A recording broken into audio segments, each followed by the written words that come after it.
విశాఖలో అక్రమ కట్టడాలపై AP high court serious అయింది. భీమిలి సముద్ర తీరంలో సిఆర్జెడ్ నిబంధనలకు విరుద్ధంగా సాగిన నిర్మాణాలపై హైకోర్టు కన్నెర చేసింది. ఎంపీ విజయసాయిరెడ్డి కుమార్తె నిర్మించిన ప్రహరీ గోడ నిర్మాణంపై చర్యలు తీసుకోవాలి అని ఆదేశాలు జారీ చేసినట్టుగా తెలుస్తోంది. తక్షణమే చర్యలు తీసుకోవాలని జీవీఎంసీకి కోర్టు ఆదేశాలు జారీ చేసింది. దీంతో కూల్చివేతకు రంగం సిద్ధం చేస్తున్నారు అధికారులు. నిర్మాణాలపై కోర్టులో పిల్ వేశారు జనసేన కార్పొరేటర్ మూర్తి. భీమిలి పరిధిలో ఓ కంపెనీ నుంచి సుమారు 3.5 ఎకరాలు కొనుగోలు చేసిన కొందరు వారి నుంచి కొనుగోలు చేశారు విజయసాయిరెడ్డి కుమార్తె నేహారెడ్డి.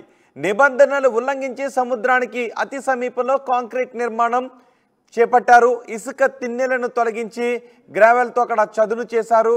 అక్కడ కాంక్రీట్ నిర్మాణాన్ని చేపట్టడంతో దానిని తొలగించాలని హైకోర్టు ఆదేశాలు జారీ చేసింది. దీంతో అధికారులు ఆ నిర్మాణాన్ని తొలగించడానికి ఏర్పాట్లు చేస్తున్నట్టుగా తెలుస్తోంది. పూర్తి సమాచారం మా ప్రతినిధి వర్మ అందిస్తారు.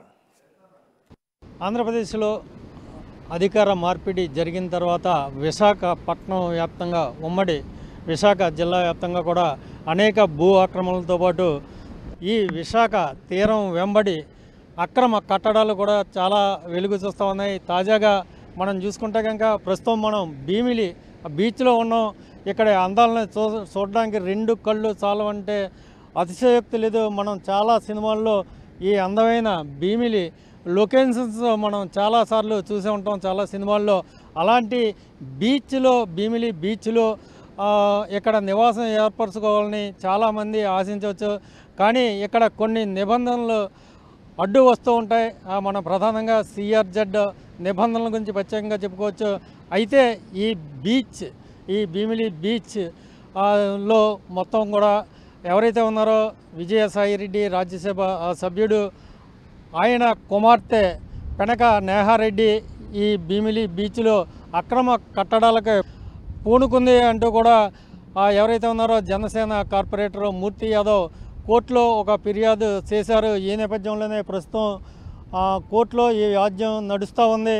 ఈ నేపథ్యంలో హైకోర్టు ఇక్కడ జీవీఎంసీ కావచ్చు, యూఎంఆర్డీఏ అధికారులు కావచ్చు, అసలు ఈ విశాఖ తీరంలో ఎందుకు అక్రమ కట్టడాలకి నెలవుగా మారింది, అసలు ఏం జరుగుతుంది, దీని మీద ఒక నివేదిక ఇమ్మంటూ కూడా అధికారులకి ఒక డైరెక్షన్ ఇచ్చినట్టుగా తెలుస్తుంది. ప్రస్తుతం అయితే కోర్టులో ఈ వాద్యం నడుస్తున్న నేపథ్యంలో అక్కడ హైకోర్టు న్యాయమూర్తులు ఈ కేసుని సెప్టెంబర్ 11కి వాయిదా వేశారు. ఈ నేపథ్యంలో అసలు ఈ విశాఖ బీచ్లో ఎలాంటి అక్రమ కట్టడాలు జరుగుతూ ఉన్నాయి, నిజంగానే ఇక్కడ విజయసాయిరెడ్డి కుమార్తె నేహారెడ్డి ఈ ఆక్రమణలకు పాల్పడ్డారా లేదా అని మనం చూసే ప్రయత్నం చేద్దాం. మనం చూడొచ్చు సిఆర్జెడ్, అలాగే సిఆర్జెడ్-1, సిఆర్జెడ్-2, సిఆర్జెడ్-3 జోన్లుగా మొత్తం తీర ప్రాంతాన్ని అంతా కూడా చెప్పుకుంటూ ఉంటారు. మనం ప్రధానంగా చూసుకుంటే భీమిలి బీచ్లో పెద్ద సిమెంట్ కట్టడం, పొడవాటి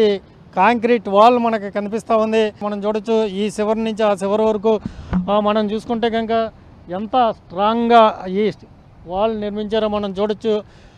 ఆ చివరి నుంచి ఈ చివరి వరకు కూడా మొత్తం ఈ కాంక్రీట్ వాల్ మనకు కనిపిస్తుంది. ఆ తర్వాత ఒక క్యాబిన్ లాగా అక్కడ ఒక కట్టడం కూడా మనకు కనిపిస్తుంది. మనం ప్రధానంగా చూసుకోవచ్చు ఈ కాంక్రీట్ వాల్ ఏదైతే ఉందో ఇది ఎంతవరకు నిజం ఉందో అధికారులు నిగ్గు తేల్చాల్సి ఉంది. మనం చూడొచ్చు ప్రధానంగా సిఆర్జెడ్-1 గురించి మనం చూసుకుంటే కనుక మనం ఇక్కడ చూస్తూ ఉన్నాం.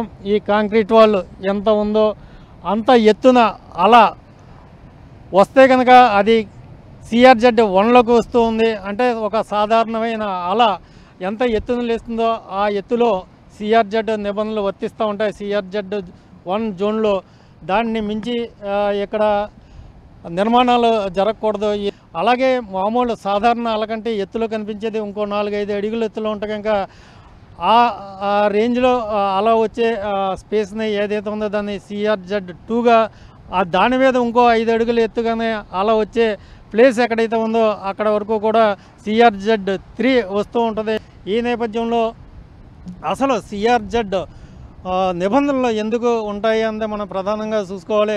ఎక్కడైనా ఇక్కడ కెలామిటీ అన్నది సంభవిస్తే కనుక ప్రకృతి విపత్తుల సమయంలో ఈ అలలు కానీ ఎగసిపడితే దురదృష్టవశాత్తు ఏ సునామీ లాంటి ప్రకృతి విపత్తు వచ్చినా సరే ఇక్కడ నివాసం ఏర్పరచుకుంటుంటే కనుక జన నష్టం, ప్రాణ నష్టం జరుగుద్ది కాబట్టి, ఆ పశు నష్టం కూడా జరుగుతుంది కాబట్టి అందుకనే ఇక్కడ ఖచ్చితంగా ఏది పర్మనెంట్ స్ట్రక్చర్స్కి అనుమతి ఎవరు. మనం ఒకవేళ ప్రభుత్వాలు కానీ పర్యాటక అభివృద్ధి విషయంలో కనుక పర్యాటక అభివృద్ధి నిమిత్తం ఏమన్నా ఈ సిఆర్జెడ్ జోన్లో కట్టడాలు లాంటివి అంటే రిసార్ట్స్ లాంటివి కానీ హోటల్స్ లాంటివి కడితే కనుక అవి తాత్కాలిక కట్టడాలు అయి ఉండాలి, కానీ పర్మనెంట్ స్ట్రక్చర్ మాత్రం ఎట్టి పరిస్థితుల్లో ఉండకూడదు. దీని మీద కేంద్ర పర్యావరణ మంత్రిత్వ శాఖతో పాటు రాష్ట్రంలో ఉండే పర్యావరణ శాఖ కూడా తీవ్రంగా ఈ నిబంధనల్లో ఉల్లంఘన జరగకుండా చూసుకోవాల్సిన పరిస్థితి ఉంది. అయితే ఈ గత 5 ఏళ్ల కాలంలో ఇక్కడ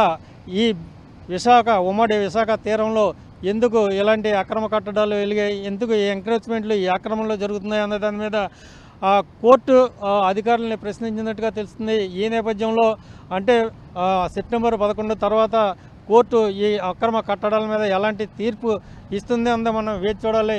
అయితే కనుక ఇక్కడే కాదు, మొత్తం భీమిలి దగ్గర నుంచి అటు విశాఖ ఆ తీరం అంతా కూడా ఈ ఎంక్రోచ్మెంట్స్ మనకు కనిపిస్తూ ఉన్నాయి.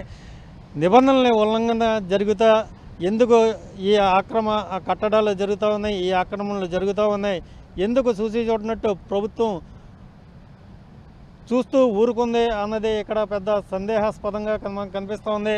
ఎవరైతే ప్రభుత్వంలో ఉన్నారో పెద్దలు, ప్రజాప్రతినిధులు కావచ్చు, ప్రభుత్వంలో ఉన్న అధికారులు కావచ్చు, వీళ్ళంతా కూడా మొత్తం మీద వీరి సహకారంతోనే ఈ భూ ఆక్రమణలు, ఈ తీరంబడి అక్రమ కట్టడాలు నిర్మించినట్టుగా మనం తెలుస్తూ ఉంది. సో మొత్తం మీద హైకోర్టులో అయితే వ్యాజ్యం నడుస్తూ ఉంది. పెనక నేహారెడ్డి గారు మాది సక్రమ కట్టడాలని కోర్టుకి వెళ్ళినట్టుగా తెలుస్తోంది. ఈ నేపథ్యంలో హైకోర్టు వెలువరించే తీర్పు కోసం ఇక్కడ ఈఎంఆర్డీఏ అధికారులు కావచ్చు, అలాగే జీఎంసీ అధికారులు కూడా వేసి చూస్తున్నట్టుగా మనకి కనిపిస్తూ ఉంది. భీమిలి బీచ్ నుంచి కెమెరామెన్ అజయ్తో వర్మ, RTV, విశాఖపట్నం.